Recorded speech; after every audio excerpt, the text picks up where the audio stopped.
A luta ainda não acabou, nem há notícias de Gaddafi, mas há uma outra batalha a começar, a do petróleo. Para os rebeldes, pôr a máquina de novo a trabalhar e recompensar os aliados é uma prioridade. Segundo os analistas, nenhum conflito interno pode pôr entraves a esta prioridade, já que o petróleo e o gás são a grande riqueza do país.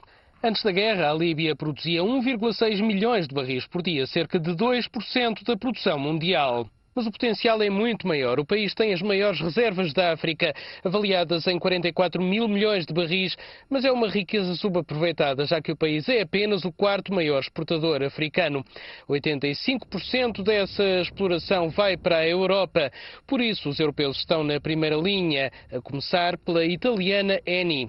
A empresa está em contacto diário com os rebeldes, já que não quer perder o lugar de principal exploradora no país. Antes do início da rebelião, a Eni era o principal produtor estrangeiro na Líbia, o que representava 15% do total da produção do grupo. Segundo os peritos, vão ser precisos 2 anos até a produção voltar ao nível de antes da guerra. A Eni vai estar na primeira linha, mas também a francesa Total, que pode beneficiar com o apoio da França à rebelião. Os rebeldes falaram em dar 35% dos novos contratos aos franceses.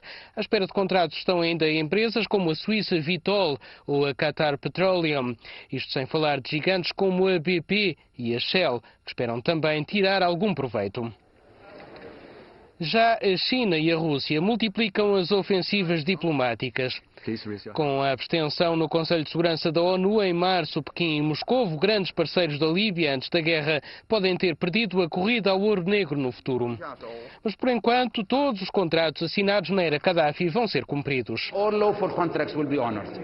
Todos os contratos legais, quer digam respeito a petróleo e gás, quer a intermediários, vão ser respeitados. O novo governo não pode decidir se revoga ou não esses contratos.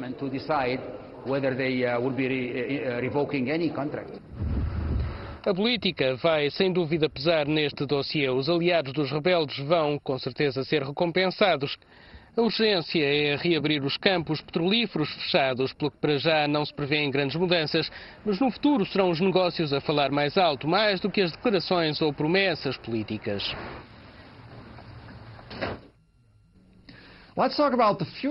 Vamos falar sobre o futuro da indústria petrolífera líbia com Jan Randolph, da IHS Global Insight, que se encontra em Londres.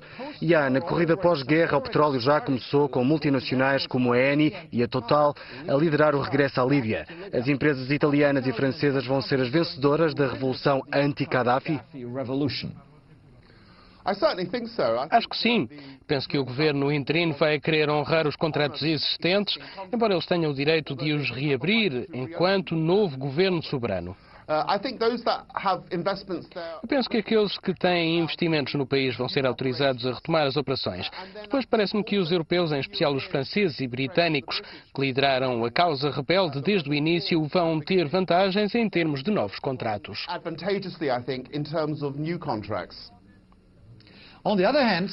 Por outro lado, alguns comentários de líderes rebeldes parecem sugerir que os países que se opuseram a sanções duras contra Gaddafi podem sofrer um revés. A Rússia, a China e potencialmente a Alemanha vão ter que pagar a fatura política da revolução.